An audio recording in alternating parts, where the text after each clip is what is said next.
반갑습니다. 네, 정행8단 김은식입니다. 오늘 제가 말씀드릴 경강 주제는 정산종사 법어 법훈편 23장 서원과 욕심이 비슷하나 천양의 차가 있나니 서원은 나를 떠나 공을 위하여 구하는 마음이요 욕심은 나를 중심으로 살을 위하여 구하는 마음이니라입니다. 도반님들은 마음속에 어떤 소원을 품고 계시는지요? 교당을 다니게 되면서 가장 많이 듣게 되는 단어 중에 하나가 이 소원이라는 단어일 텐데요. 저는 처음에는 이 소원이라는 단어가 참 낯설었습니다. 그래서 오늘 경강 내용은 이 소원이라는 말을 중심으로 좀 전해드릴까 합니다. 원불교 대사전에서는 소원이라는 단어를 다음과 같이 정의하고 있습니다.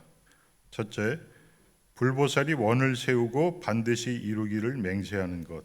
둘째, 어떤 원을 바라여 그 원이 이루어지도록까지 간절한 마음과 정성을 바치는 것.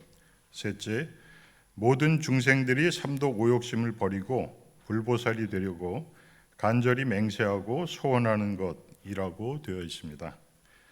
욕심의 끝은 자기를 향하지만 소원의 끝은 모두를 향하죠. 그리고 욕심은 결과를 중시하지만 소원은 그 과정을 중시한다고 생각합니다. 정산종사님께서는 서원과 욕심에 대해서 말씀하시기를 서원과 욕심이 출발점에 있어서는 비슷하나 그 근본에 있어서는 천지형극을 이루나니 서원이라는 것은 나를 떠나서 요구하는 마음이요 욕심은 나를 중심으로 알아서 요구하는 마음이니라.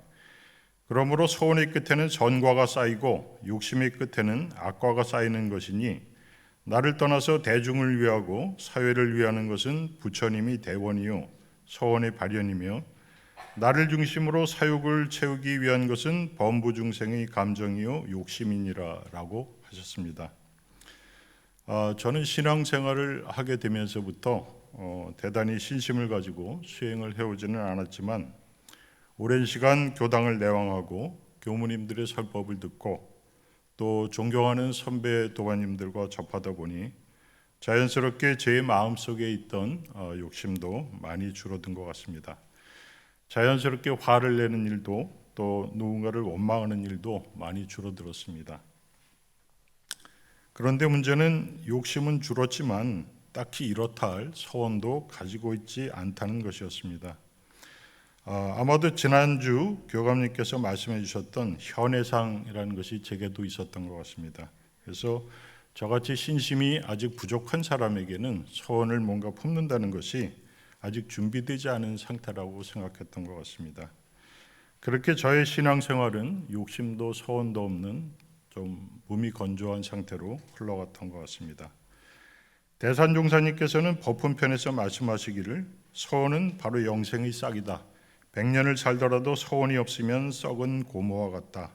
상구무상불도 하고 하제 삼독중생하는 사람이 되라. 제 아무리 큰 소리치고 재주가 많다 해도 삼독에 빠져 있으면 중생이지 별 수 없다. 소원 하나면 살아나면 개인으로나 가정으로나 국가 세계적인 경사이다. 소원이 서고 또 그 마음이 쉬지 않는다면 부처 이루는 것은 시일이 문제이지 결국 이루어지는 것이다.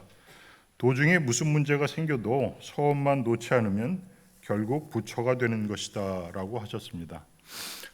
그렇습니다. 신앙생활을 하는 데 있어서 제게 가장 큰 문제는 바로 절실한 소원이 없다는 것이었습니다. 그러던 중 작년 12월 보산교감님께서 해주셨던 소원하고 서운함이라는 주제의 설법은 제가 소원을 다시 생각하게 되는 계기가 되었던 것 같습니다. 일원상 서원은 마지막 구절에 대한 설법을 해주셨는데 사은에 보은하고 감사 생활을 하면 이리 가도 저리 가도 은혜를 입게 되니 그것이 서원의 위력을 얻는 것이고 제복의 자유를 얻게 되며 악도 중생을 제도할 능력이 생긴다고 하셨습니다. 또한 사막 공부를 통해서 3대력을 얻는 것이 이론의 최성에 합하는 것이고 그리하면 육도의 자유를 얻고 생사의 자유를 얻으며 동정간 어떤 경계에도 청정일심이 경지에 이르게 된다는 말씀이셨습니다. 제가 가졌던 문제를 해결할 방법은 가까운 곳에 있겠다는 생각이 들었습니다. 그래서 미약하게나마 키워왔던 신앙과 수행에 있어서의 목표점이 될 저의 소원을 세우게 되었습니다.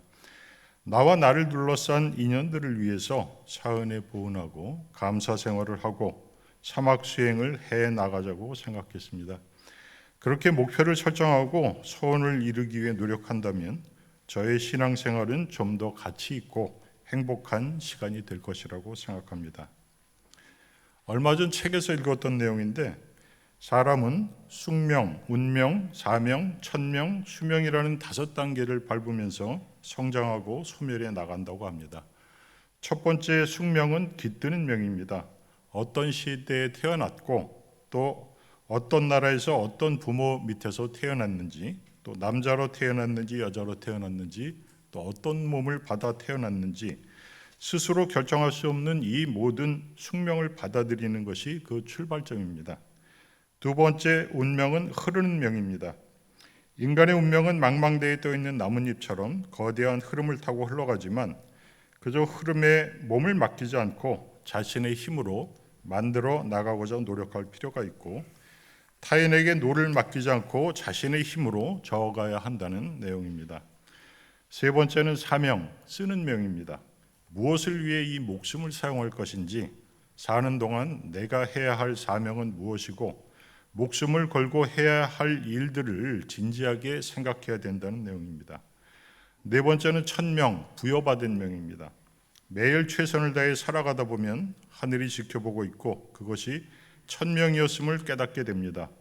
자신이 해온 일이 무의미한 것이 아니라 바로 필연적인 것이었음을 이해하게 되는 것이 곧 천명입니다. 마지막은 수명, 주어진 삶의 시간입니다. 숙명, 운명, 사명, 천명에 따라 최선을 다해 살아온 사람은 다시 새로운 여행을 떠나게 된다고 하는 내용입니다. 말씀드린 5가지 명 중에서 저는 사명과 천명을 합한 것이 바로 서원이 아닐까 생각합니다.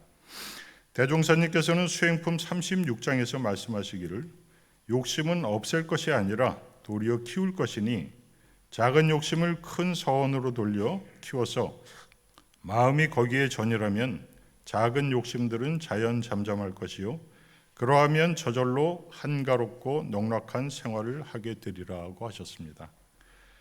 목표와 꿈이 없으면 삶의 의미를 잃기 쉽듯이 소원이 없는 신앙은 뿌리를 내릴 수 없고 깊이를 더할 수 없다는 생각입니다. 도반님들 모두 영생이 싹이 될 소원을 키워나가시길 기원드리며 저희 부족한 경강을 마치겠습니다. 감사합니다.